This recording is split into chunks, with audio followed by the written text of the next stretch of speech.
Welcome back. All right, so let's get started on the next chapter of how to use your essential oils. So, in the last class, you learned real quick, real briefly, three really cool things about essential oils, how they're safe, they're effective, they're affordable.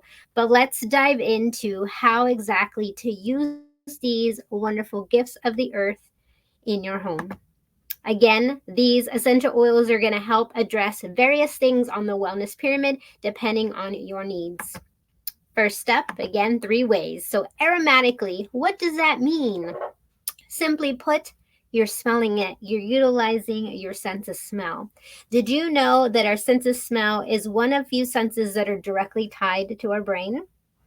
Some food for thought there as to why and how they can impact us so remarkably and so quickly because we're smelling them. We're smelling them, and they're going from the scent molecules up our nose into our olfactory system, our olfactory bulb, right in the back there, and then it's going to shoot it to our limbic system in our brain.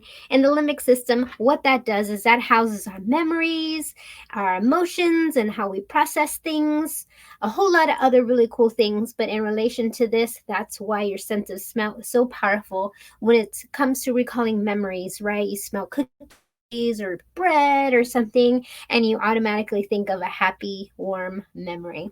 So really, really amazing. So, how can you use your doTERRA essential oil? So, again, aromatically. So, you can put it in a diffuser with some water and diffuse, helping us to impact our mood. So, whether we are not morning people, you can put some citrus oils, right? Like that wild orange on the screen, helping us to perk up. If we have trouble sleeping, of course, reaching for our lavender traditional route, diffusing that before bed. But then also, you can utilize it straight from the bottle. Just simply taking some deep breaths from the bottle can be super impactful.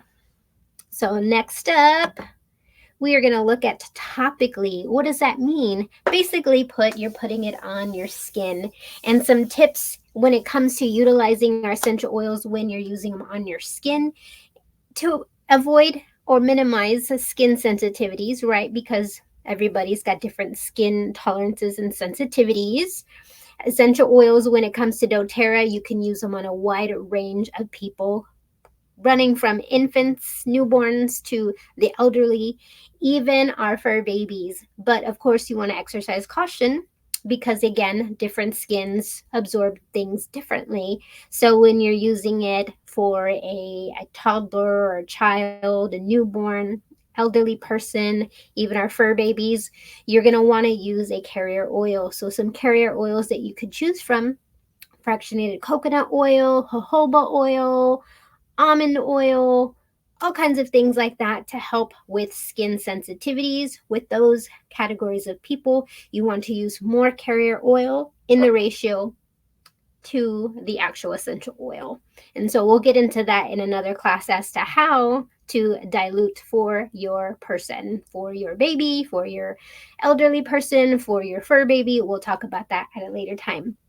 So you're going to want to utilize that carrier oil. So it also helps in absorption. So if you simply just put a drop of the essential oil in your hand and you rub it together, soon you're going to notice there is no oiliness on your hand. Why is that? Because it evaporated off your skin. You might be able to lightly smell a little bit on there, but the majority of it has then evaporated, right? So you're going to want to use your carrier oil. So, one, to promote it going further on your skin, right? Because if you just put just essential oil, then maybe you would use that whole bottle in one sitting. But when you utilize your carrier oil, you're going to be able to cover a wider range or a wider space of skin on your body. You're going to help with the absorption. The absorption rate is amazing when it comes to when you utilize your carrier oil, because again, that traps it, that helps it not to then evaporate so quickly off your skin. So then saving you money, my friend. So that's important, right? But then also, Other things you want to be careful with: sun sensitivity when it comes to citrus oils. So if you're using a citrus oil, you don't want to go directly out into the sun. You will have some sensitivity there. So you want to make sure you're applying it to places that don't automatically or don't directly get the sun exposure, or waiting at least 12 hours between those two activities. So that is one way. And we have featured here our deep blue, which is amazing when it comes to pains and discomforts and things like that. A lot of people love utilizing that for that. But then also we have the digestion. I just met with a friend and she said that is a staple in her household and helping with stomach issues and things like that. So really, really amazing. So finally, internally, my favorite way to use doTERRA essential oils. So again, I always utilize, or I emphasize, I should say, that doTERRA essential oils are the ones I'm talking about because I know that they're safe. I've used them and they're safe for my family, my fur babies, and things like that. So internally, how do you know whether you could use one of doTERRA's essential oils internally? I mentioned on the last class that it might have supplemental facts. Supplemental facts is what tells you that one's safe for internal use. If it doesn't have supplemental facts, that doesn't mean that there's something wrong with that blend or that oil. That just means it contains ingredients that we don't necessarily consume, right? I mean, we don't go outside and grab random trees or plants and start eating them because we would receive no benefit from them. And so that's exactly the reason why not all of the oils we consume, we just won't have a purpose. It won't mean anything, right? So why bother? You want to utilize the ones that you're going to get benefit from. And so here we have featured, we have the lemon and we have frankincense. And so one thing to note when using lemon essential oil internally, if we're putting it in our water, we want to make sure we're using a stainless steel, a glass, or ceramic vessel, because lemon and other citrus oils also have detoxifying properties. And so that will go to work and start getting rid of toxins, right? And so it'll break down plastic. It'll break down styrofoam. If you were at my Reclaim Your Health event, you got to see Tangerine actually make a hole in some styrofoam. So it's pretty powerful, but yet gentle and helping to our system to detox, right? So you can use that in your water. You can put it in a veggie cap and make your own little blend of whatever you're trying to target, right? You can put in a veggie cap.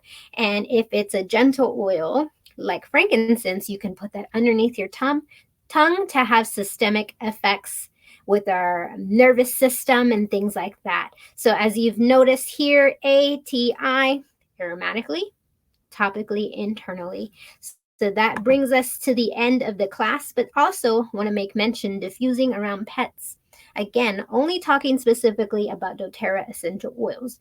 We do have a medical advisory board and a veterinary advisory board. So it's not just we're playing the guessing game. Many of these professionals use these oils in their practices with both humans and pets.